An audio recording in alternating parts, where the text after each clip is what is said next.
picture this. You have been holding on to this locked iron box for 23 years. Which is a very long time to just keep a box. Right. A really long time. It was given to you by this mysterious traveler, frontiersman, who, stayed at your inn. He looked you dead in the eye, told you to keep it safe, and then just poof. Just vanished off the face of the earth. Exactly. Vanished. And for over 2 decades, that box has just sat there. I mean, maybe it was under your bed, maybe down in a cellar, but it's been gathering dust. And probably driving you a little bit crazy. Oh, totally. Collecting this incredible, almost mythical weight in your mind. So you finally decide, you know what? Enough time has passed. The guy is never coming back. It's time to open it. Yeah. You grab a tool, you force the lock, and it makes that heavy, rusted snap. You pry the lead open. Your heart is just pounding. Because you're expecting, what, cash? Gold? Right. Stacks of frontier currency, Yeah. Or maybe a final will and testament, the deeds to some vast, forgotten estate. Something valuable. Right. But instead, you reach in and you unfold 3 fragile sheets of paper. And they're completely blank. No. They are completely edge to edge, covered in nothing but impenetrable walls of numbers, just massive blocks of digits. Wow. Okay, that is a gut punch. It really is. And today, for this deep dive, we are opening that box. We're diving into a massive stack of sources. I mean, everything from a fragile 1885 Virginia pamphlet all the way to 1970s NSA computer readouts. And some really modern, highly complex statistical breakdowns, too. Exactly. We are plunging headfirst into the Beale ciphers. Which is, I mean, arguably one of the most enduring, infuriating, and just brilliantly constructed mysteries of the 19th century. Infuriating is definitely the right word for it. Oh, yeah. We're looking at a story involving a missing frontiersman, a locked box, and a supposed fortune in buried gold, silver, and jewels. A fortune that has kept people quite literally digging holes in the Virginia dirt for over a century and a half. Still digging today, yeah. But I think our mission for this deep dive, it's not just a simple treasure hunt. Right. We aren't just tracing an X on a map here. Exactly. The mission is to unpack an epistemic puzzle. We are here to explore a mystery that is part genuinely solved, mathematically verifiable cryptography. Which is the wild part. It is. It's part real math and part probable historical hoax. And I want to focus on that tension right away because, as much as I love the pure, unadulterated romance of a treasure hunt. Oh, we all do. Right. But the way this trap is set is what makes it so dangerous. Like, have you ever wanted to uncover a hidden truth so badly that you just ignore the fact that the clues themselves might be playing a trick on you? Oh, absolutely. It's confirmation bias on steroids. Yeah. That is the territory we are exploring today, the psychology of deception. How does one verifiable magic trick keep thousands of highly intelligent, rational people hooked for generations? It's a great question. So let's start by laying out the physical reality of the narrative. We need to go back to the starting line. Right. So we need to transport ourselves to the year 1822. Okay, 1822. Where are we? Lynchburg, Virginia. And according to our primary historical source for this entire saga... Which is that 1885 pamphlet, right? Yeah, exactly, the 1885 pamphlet. According to that, a man named Thomas J. Beale checks into the Washington Hotel. Okay. And the pamphlet describes Beale as this really striking figure. He's rugged, charismatic, clearly a wealthy leader of men. Like a real frontier hero type? Very much so. He stays for the winter, makes a very strong impression on the locals, and particularly on the innkeeper, a guy named Robert Morris. Robert Morris. Okay, so Beale and Morris become buddies. Right. And when spring arrives, Beale prepares to leave.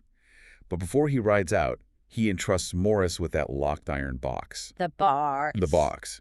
Beale tells Morris that it contains papers of immense value and consequence to his associates, and he gives him very specific instructions. Which are? Morris is to hold on to the box indefinitely for safekeeping until either Beale himself or a designated associate returns to claim it. Okay, wait. I want to pause on the logistics of that moment. Sure. If I am Thomas J. Beale, right, and I am supposedly holding the key to a massive fortune. A literal mountain of gold. Right. Why am I leaving this with an innkeeper? I mean, this is 1822. There are banks. There are. There are lawyers who specialize in trusts and estates. Leaving an iron box with a guy who runs a hotel with just like a verbal agreement to hold it indefinitely, that feels incredibly precarious. It does. It feels less like a practical financial arrangement and more like the inciting incident of a dime novel. Exactly. It feels like a movie plot, not real life. That is a very sharp observation, and it actually points directly to the literary tropes of that era. Oh, really? How so? Well, The narrative justification provided in the pamphlet relies entirely on Morris's personal character. Beale supposedly judged Morris to be a man of unimpeachable integrity. A pillar of the community kind of guy. Exactly. In the romanticized view of the 19th century frontier, a gentleman's handshake and his moral fiber were often presented as, like, more secure than a bank vault. Huh. I guess that makes sense for the time, or at least the fiction of the time. Right. But you are definitely touching on the structural weirdness of this story. The entire foundation of this mystery relies on an extraordinary amount of personal trust. And a bizarrely casual approach to unimaginable wealth. Truly bizarre. But Morris takes this responsibility incredibly seriously. Right, he doesn't just open it the next day. No, Bill rides away and vanishes. And Morris just waits. He waits 10 years. Wow. He waits 20 years. Finally, in 1845, 23 years after the box was handed to him, he decides the waiting period is over. The guy had patience, I'll give him that. He did. So he forces the lock, and he finds those 3 cages of numbers, just massive blocks of digits, 11, 53, 201, 44, just going on and on. And there's no key in the box. No accompanying key, nothing to decode it. So he just has these useless numbers. But wait, wasn't there another letter? Yes, there is a secondary piece of correspondence that provides the context. Before Beale vanished entirely, he mailed a separate letter to Morris from St. Louis. Okay, the St. Louis letter. Right. And that letter essentially sets the stakes for the next 150 years of obsessive code breaking. Because it tells him what the numbers mean. It claims that those 3 pages of numbers contain the exact location of a massive, staggering fortune. Let's outline the claim from that St. Louis letter, because it is just the ultimate frontier fantasy. Oh, that's a great story. So Beale claims that he and a party of about 30 adventurers had traveled out west into territory north of Santa Fe. This is around 1820. Right. They were supposedly out there hunting buffalo, but they stumble upon a massive, incredibly rich deposit of gold and silver. As one does while hunting buffalo. Right, just a casual mountain of gold. So they stop hunting, and over the course of roughly 2 years, they mine this unbelievable hoard. 2 years of solid mining. Yeah. And then, instead of spending it or banking it out west, they secretly transport this massive haul of precious metals all the way back across the country to Virginia. Which is quite the road trip. To say the least. And they supposedly bury it in a hidden, secure vault somewhere in Bedford County, not far from Lynchburg. Now, the logistics of moving tons of raw gold and silver across the American continent in 1820 without attracting an army of bandits. Or leaving a massive historical footprint. Exactly. It strains credulity. But we will put a pin in that for now. Right, we'll get back to that. Because the St. Louis letter explicitly states that the treasure is worth well over $1 million in 1820s currency. Which would be tens of millions today. A life-changing amount of money for anyone. Absolutely. And Beale explains the structure of the 3 pages of numbers to Morris. Okay, break that down for me. He says Cipher 1 gives the exact location of the Bedford County vault. Got it. Location. Cipher 2 describes the exact contents of the treasure, like the inventory. Okay. Inventory. And Cipher 3 lists the names of the 30 men who are entitled to a share of the fortune, along with the addresses of their next of kin. It really is the perfect setup. You have the location, the inventory, and the beneficiaries, all locked behind 3 walls of math. It's brilliant. But Morris, the dutiful innkeeper, never figures it out, does he? No, he doesn't. He spends the rest of his life staring at these numbers, trying to make sense of them, and he fails completely. That sounds agonizing. And he never goes public. The world does not hear about Thomas J. Beale, the iron box, or the millions in gold until decades after Morris is dead. So the entire story is kept completely secret until 1885. That 60-year delay is perhaps the most crucial structural element of this entire saga. Because it changes everything about how we can verify it. Right. The story we are discussing comes to us entirely through a small 50-cent pamphlet published anonymously in Virginia in 1885. A 50-cent pamphlet. Yep. The anonymous author of this pamphlet claims that an aging Robert Morris, knowing he was nearing the end of his life, passed the ciphers and the whole backstory on to him. Hoping a younger guy could figure it out. Exactly. Hoping a sharper mind might finally crack the codes. This anonymous author then supposedly spent years trying to solve it, failed to get the whole picture, and finally decided to publish the pamphlet to just throw the mystery out to the public. Okay, I look at that timeline and I immediately see a massive problem. The gap. The huge gap. The deposit of the box happens in 1822. The box is opened in 1845. And the pamphlet detailing all of this isn't published until 1885. It's a massive delay. It creates this impenetrable historical fog. By the time the public is actually reading this story and looking at these numbers, Thomas Beale has been supposedly missing for 63 years. Right. Robert Morris is dead. Everyone tangentially involved is dead. The original events are so far in the past that basic facts are incredibly difficult, if not completely impossible, to independently verify. It's the perfect breeding ground for a tall tale. Exactly. You are describing the exact conditions necessary for a myth to take root without interference from reality. Think about it. If someone published a story today claiming they buried $1 billion in Central Park last week, people would demand immediate proof. Right. We'd want traffic cameras, banking records, witness statements. Exactly. But if you publish a story claiming someone buried a fortune in the woods 60 years ago, and the only witnesses are dead. The burden of proof shifts entirely to the puzzle itself. Right. And if this were just a story about a guy who claimed he buried gold, it would have been read as a piece of local fiction and forgotten in a week. A dime novel. Just a fun little local legend. But the anonymous author of the 1885 pamphlet didn't just publish a ghost story. He didn't just print 3 pages of random number. No, he didn't. He published a solution. And this is the pivot point. This is where we move from frontier folklore into hard, verifiable science. The anonymous author claimed that, after immense effort, agonizing trial and error, and years of frustration, he had successfully cracked exactly one of the 3 pages. Cipher number 2. Right. The page that describes the contents of the treasure. We really need to dive deep into the mechanics of this, because understanding how this code works is the key to understanding why people lost their minds over it. It's fascinating. The cipher is what cryptographers call a book cipher. Specifically, a numeric-to-text substitution cipher keyed to a public document. Right. And when you hear book cipher, I think a lot of people picture something out of a spy movie. Yeah, like holding a page up to a light or like a secret word search. Or a decoder ring. Yeah. But it is much more tedious and mathematical than that. It is essentially a system of coordinates. Like a map. Exactly. Imagine a map. If I give you the coordinates latitude 40 degrees north, longitude 74 degrees west, those numbers point to a very specific location on the globe. New York City. New York City. A book cipher uses numbers to point to specific letters within a pre-agreed-upon text. So the numbers are coordinates for letters. Yes. The author of the pamphlet claimed he tried running Beale's numbers against countless books. He tried the Bible. He tried Shakespeare, legal statutes, testing them one by one. That sounds exhausting. It's grueling. But finally, he discovered the exact right key for Cipher 2. The United States Declaration of Independence. The Declaration of Independence. Let's walk through the exact physical process of how you encode and decode this so the sheer labor involved becomes clear to the listener. Okay, let's do it. Imagine you are sitting at a wooden desk with a quill and ink. You have a copy of the Declaration of Independence in front of you. Before you can even begin reading the secret message, you have to create your master key. Right, you can't just start decoding. No, you have to number every single word in that document sequentially from start to finish. By hand. By hand. So, when is 1, in is 2. Boris is 4. Over is 5. Human is 6. Events is 7. You have to do this flawlessly for the entire text if you miscount one single word. The rest of your key is shifted, Yeah. and the entire decoding process collapses into gibberish. It's terrifying how precise you have to be. So the tedium of establishing the key is massive.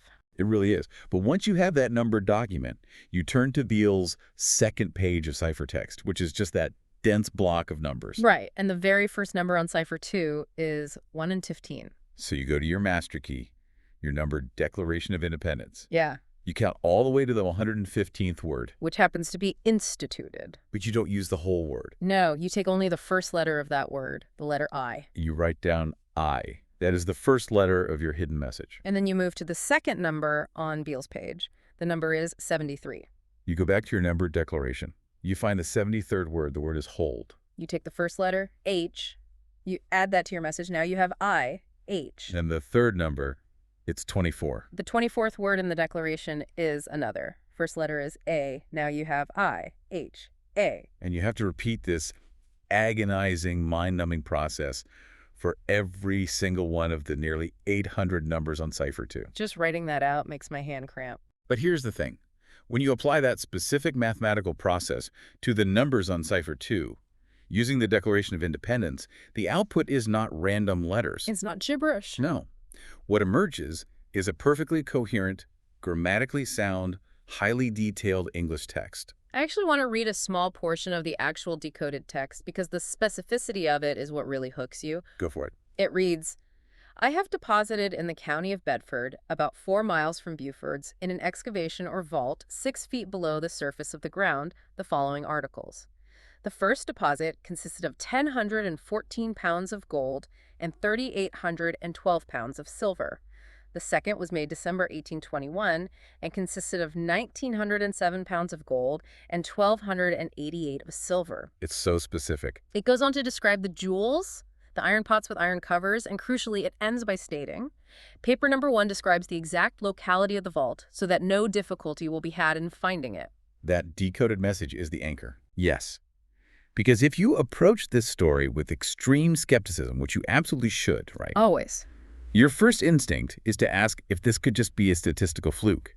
Like, could a random string of numbers just scrawled on a page accidentally spell out a cohesive, multi-paragraph narrative about buried gold when applied to a historical document? And the answer to that is an absolute, mathematically undeniable no. Completely impossible. It is impossible. You cannot randomly pull 800 numbers out of a hat and have them map perfectly to the first letters of the Declaration of Independence to form coherent sentences about iron pots and pounds of silver. It requires intentional design. Exactly. It is a mathematical certainty that whoever wrote the string of numbers on Cipher 2 sat down with the Declaration of Independence and purposely encoded that exact English message. And this is why cryptographers cannot simply dismiss the Beale ciphers as local folklore.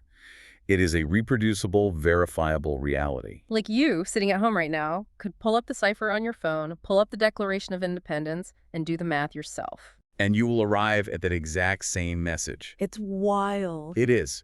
That single, irrefutable success is the psychological wedge that splits open the mind of every skeptic who looks at this case.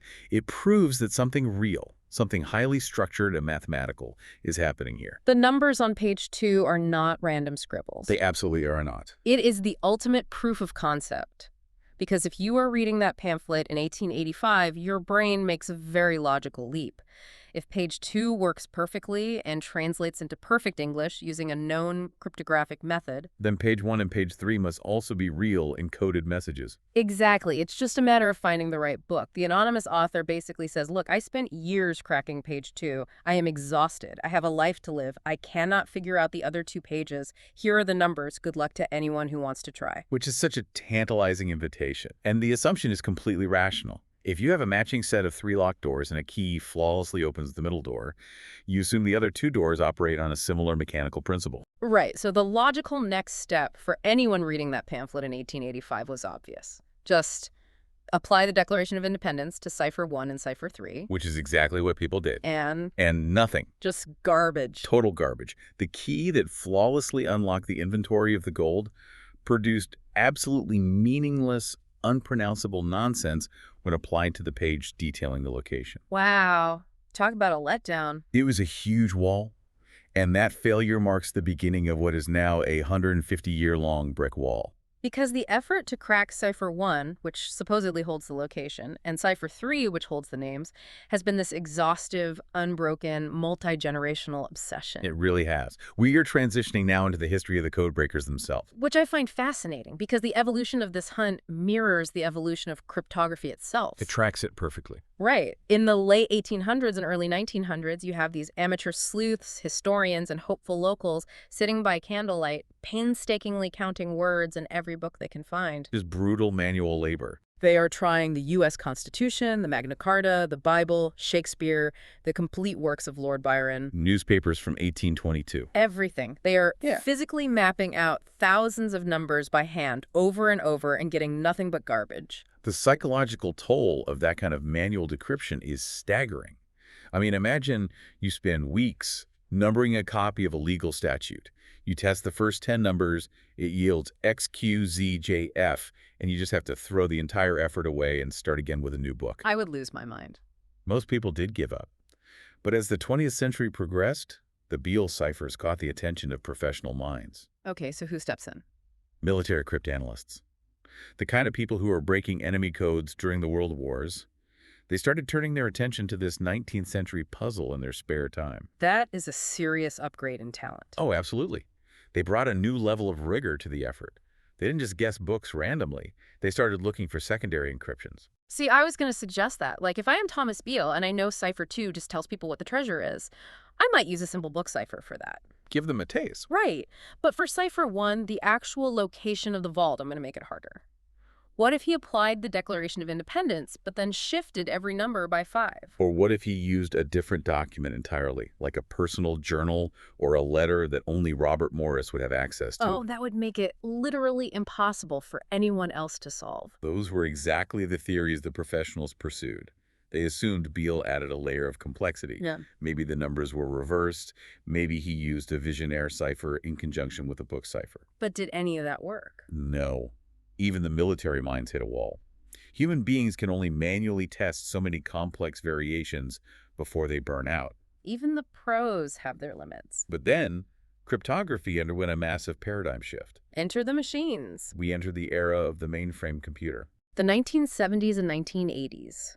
This is where the story goes from a dusty historical mystery to a high-tech computational problem. It's a huge leap forward. I'm just picturing researchers feeding massive stacks of punch cards into giant room-sized IBM mainframes trying to crack the code of a frontier cowboy. That's pretty much exactly what happened.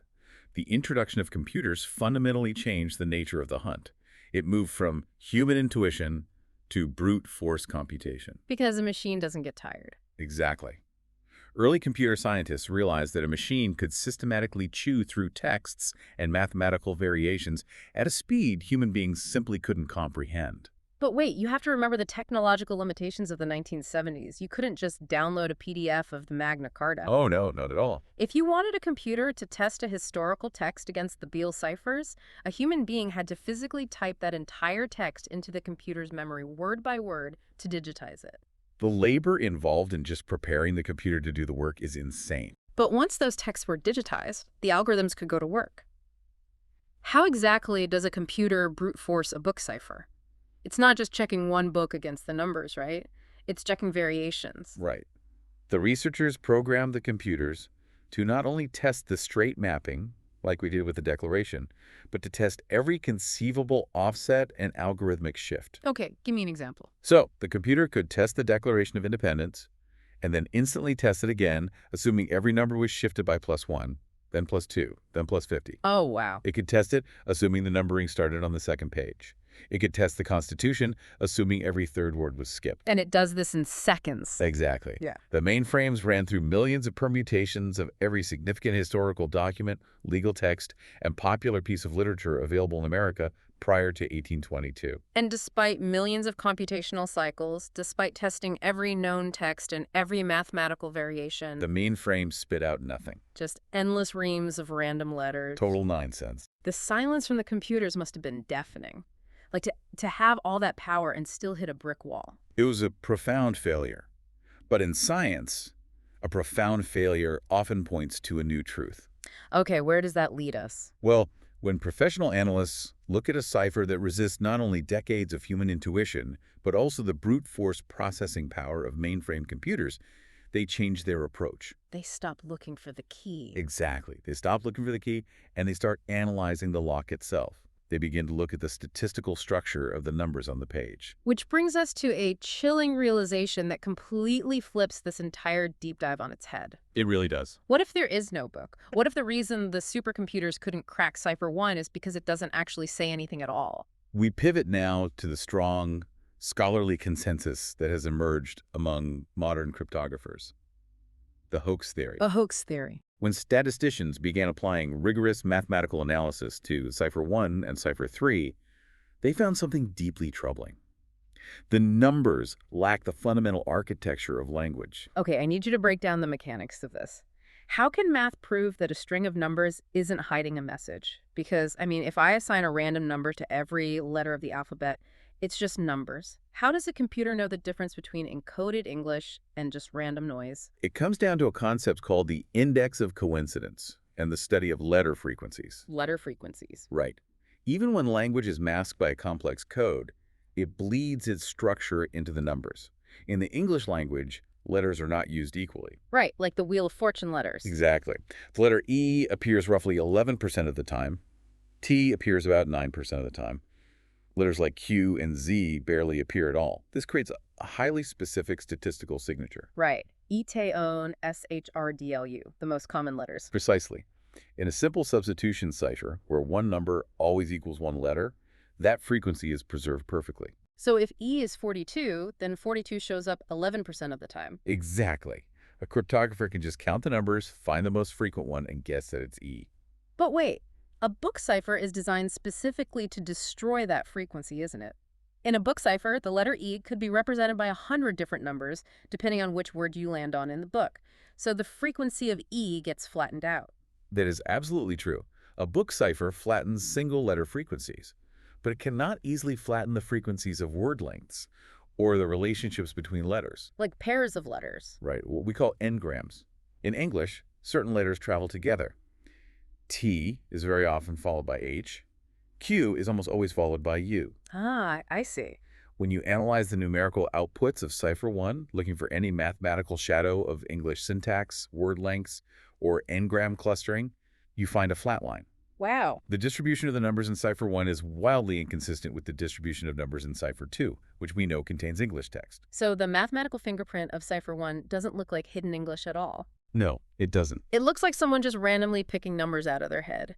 Meaningless filler text designed to look like a cipher. That is the argument supported by the statistical analysis. And when you step back from the math and combine that statistical anomaly with the historical problems of the narrative, The hoax theory becomes almost impossible to ignore. let's talk about those historical voids. Because it's not just the math that doesn't add up, it's the physical reality of the story. I am stuck on Thomas J. Beale himself. Right, the man of the hour. We are talking about a wealthy, charismatic leader who organized an expedition of 30 men, traveled across the continent, mined tons of precious metals over 2 years, and transported back to Virginia. You don't do that quietly. You certainly don't. A mining operation of that scale in the 1820s requires massive logistics. Where do they get their food, their tools, their wagons? How do you move thousands of pounds of gold and silver without a paper trail? You don't. Researchers have scoured census records, military rosters, hotel ledgers, tax documents, and local archives in Virginia, Missouri, and the Western Territories. And what did they find? There is no trace of a Thomas J. Beale who fits the description. There's no record of an expedition of 30 men vanishing out west. $1 million gold haul in the 1820s would have left an enormous economic footprint. Huge. But there is absolutely nothing. Thomas J. Beale exists entirely and exclusively within the pages of the 1885 pamphlet. Which points a massive neon finger at the origins of the pamphlet itself. It does. And this is where the linguistic anomalies come in, which I honestly find to be the most damning evidence of all. Linguistic forensics is fascinating. It really is. Researchers started looking really closely at the actual English text of the one cipher that was solved, Cipher 2. Right. We know for a fact this text was encoded using the Declaration of Independence. And the narrative claims this text was written by Beale in 1822. But when linguistic experts analyze the vocabulary, the phrasing, and the sentence structure of that decoded text, they find glaring anachronisms. It's like finding a letter supposedly written by George Washington where he complains about his daily commute being super stressful. Exactly. It immediately breaks the illusion because the language belongs to a different era. What specifically did they find in Beale's text? Well, language evolves rapidly. The decoded text of Cipher 2 uses words and phrases that were not in common usage, or in some cases didn't exist with those specific meanings, in the 1820s. Like what? For example, the text uses the word stampede, a term that didn't gain widespread use in American English until much later in the 19th century. Oh, wow. The overall syntax and cadence of the writing feel highly unnatural for the 1820s, but they perfectly match the vernacular of the 1880s. The 1880s, the exact time the pamphlet was published. Precise. So we have a complete lack of historical evidence for the main character. We have statistical evidence that the unsolved ciphers are just random noise, and we have 1880s language hiding inside an 1820s document. It's not looking good for the treasure. If this is a hoax, who pulled it off? While the pamphlet was published anonymously, modern historical research points to a prime suspect. a man named James B. Ward. James B. Ward, who was he? Ward was the local agent who actually secured the copyright for the pamphlet. He handled its publication, its printing, and its distribution. But he claimed he was just a middleman, right? Right. He claimed to just be acting on behalf of the anonymous author. But the overwhelming consensus among hoax theorists is that Ward himself was the author. He was the architect of the entire story. Okay, if we operate under the assumption that James B. Ward orchestrated this entire thing, we have to dissect the anatomy of this fraud. Because if it is a hoax, it is a work of dark genius. It really is. Let's look at his motive. Was he just trying to make a quick buck by selling a 50-cent pamphlet to gullible locals? Profit was almost certainly a primary motive. In the late 19th century, penny dreadfuls and sensationalized pamphlets were a massive industry. People loved a good story. They did. And a story about millions in buried gold right in the reader's backyard would sell incredibly well. But some historians argue it might have also been an elaborate literary prank. Like a way to mock the greed and gullibility of his contemporaries? Exactly. Regardless of the motive, though, the execution is what elevates this above a standard con. The inclusion of one perfectly solvable cipher is the masterstroke. I keep coming back to this. It's the linchpin. If I want to sell a fake treasure map, I could just draw squiggly lines on a piece of parchment, burn the edges, and say, go dig. And people might try it once and give up. Right. If Ward had just published 3 pages of random numbers, people would have tried for a few months, realized it was impossible, and thrown the pamphlet in the fire. A pure fiction is easily discarded because it offers no foothold for the intellect. But by wrapping his fiction around a verifiable mathematical truth, Ward completely bypassed the critical thinking of his audience. He provided just enough proof to make the fake element seem plausible. Exactly. It is exactly like drawing a completely fake map of a made-up island, but right in the middle of it, you include a perfectly accurate, highly detailed, mathematically scaled drawing of a real lighthouse that everyone recognizes. Yes. When people see the lighthouse, their brain goes, oh, the lighthouse is real and accurate, therefore the rest of the island must be real. He used Cipher 2 as a shield to deflect scrutiny from Cipher 1 and 3. It is a profound psychological exploit. The verifiable truth of the solved cipher short-circuits our skepticism. But consider the immense commitment required to execute this trap. Think about the mindset of James B. Ward. It's staggering. We talked earlier about how tedious it is to decode a book cipher. Imagine the agony of encoding one by hand in the 1880s. It boggles the mind. Right. If he is sitting at his desk faking this whole thing, he has to write out the fake inventory of gold and silver. Then he has to sit there with the Declaration of Independence, find a word that starts with I, count all the way to it, write down the number 115. Then find a word that starts with H, count to it, write down 73. He has to do this perfectly without a single mathematical error for nearly 800 numbers just to create the decoy. The labor involved in faking Cipher 2 is monumental. It would have taken weeks, if not months, of meticulous cross-reference work by candlelight. Which raises a huge question. Go ahead. If you are pulling a scam to sell a 50-cent pamphlet, why put in the agonizing hours to make one real working cipher? Why not just fake all 3? He could have just written 3 pages of completely random numbers, claimed he couldn't solve any of them, and sold the pamphlet anyway. It would have saved him months of work. That is the crucial insight into the brilliance of the hoax. Why do it? If you fake all 3, the hoax dies the moment people realize they can't be solved. It becomes a dead end. But by putting in the excruciating labor to create one genuinely working cipher, Ward bought his hoax a century and a half of life. He ensured that the story would never be entirely dismissed. He understood human nature on a fundamental level. Yeah. He knew that a solved puzzle creates an insatiable hunger for more. A taste of success guarantees an eternity of effort. He weaponized our own curiosity against us. He gave us the appetizer and promised us a feast that doesn't exist. Which brings us to the most surreal, almost tragic part of this whole deep dive. We're going back to Bedford County. Yes. We have laid out the evidence. We have the statistical flatline of the unsolved ciphers. We have the total absence of Thomas J. Beale from the historical record. We have the 1880s language in the text. And we have the glaringly obvious prime suspect in James B. Ward. Right. The evidence pointing toward a massive literary prank or a pamphlet scam is overwhelming. And yet, none of that has stopped the digging. It really hasn't. We transition now from the intellectual statistical realm of computer screens and historical archives back to the physical present-day reality on the ground in Bedford County, Virginia. Despite the overwhelming scholarly consensus that the Beale ciphers are a hoax, treasure hunters are still out there. They never stopped. It is incredible. You have people out there today, right now, armed with ground-penetrating radar, high-tech metal detectors, and modern earth-moving excavators. Tearing up the Virginia soil based on a story from an anonymous 140-year-old pamphlet that has been mathematically debunked. The persistence of the hunt is staggering. It is. The digging has been so continuous and at times so destructive that several local counties have actually had to impose strict restrictions and regulations on digging on public lands. Specifically to stop this. Specifically to curb Beale-related excavations.